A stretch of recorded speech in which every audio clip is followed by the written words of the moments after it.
Hi, I'm Stacy from FundCalibre, the millennial behind our Millennial Money series. This week, we're mixing things up with our first Millennial Money video, and today we're going to take a closer look at whether a cash ISA or an investment ISA is right for you. Whether you choose to put your money in a cash ISA or an investment ISA will very much depend on your attitude for risk and how soon you need the money. Cash is the safest option as your savings won't fluctuate, and if you need the money soon, it's probably the right option for you. However, you do need to make sure that the interest rate you receive on your savings is higher than the rate of inflation. If it's not, the real value of your savings will diminish over time. Think about it. £100 10 years ago had a lot more spending power than it does today. Now let's take a closer look at an investment ISA. We've all heard the phrase, the value of your investment can go down as well as up. That's because investments carry risk. But if you're investing for the long term and can cope with watching your savings rise and fall at times, it tends to be the most rewarding option, especially at times when the cash ISA interest rates are very low. Let's look at an example. Since 2009, when the Bank of England reduced the base rate to emergency levels, cash saving rates have been extremely low.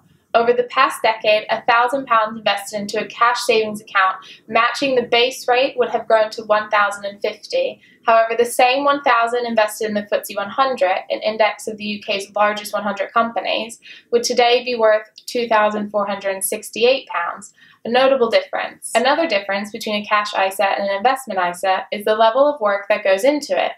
Picking a cash ISA product can be fairly simple. The main considerations are how much interest is paid, the length of time the interest rate is valid, and whether you want instant access or are willing to tie up your money for a fixed period of time.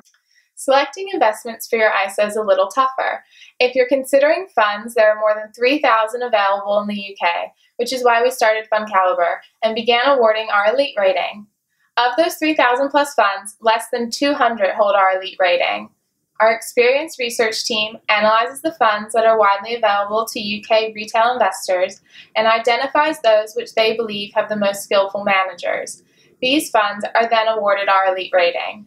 While this rating should in no way be construed as advice, as it is solely our opinion, we do believe the knowledge that professional analysts have analyzed a fund in depth before assigning them a rating can be a valuable additional filter for anyone looking to make their own decisions. To highlight this, we selected 3 elite-rated funds as a starting point for your own research. A low-risk income-producing option is M&G Optimal Income. It invests in bonds and can also invest a small proportion in equities if the manager thinks there's the right opportunities. A medium-risk fund to consider is Threadneedle UK Equity Income. The manager of this fund invests in the shares of unloved UK companies which he thinks have the ability to sustainably grow their dividends.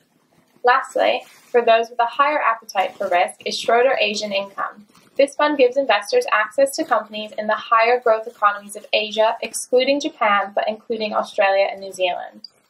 To learn more about these funds and the rest of our elite-rated funds, please visit FundCalibre.com.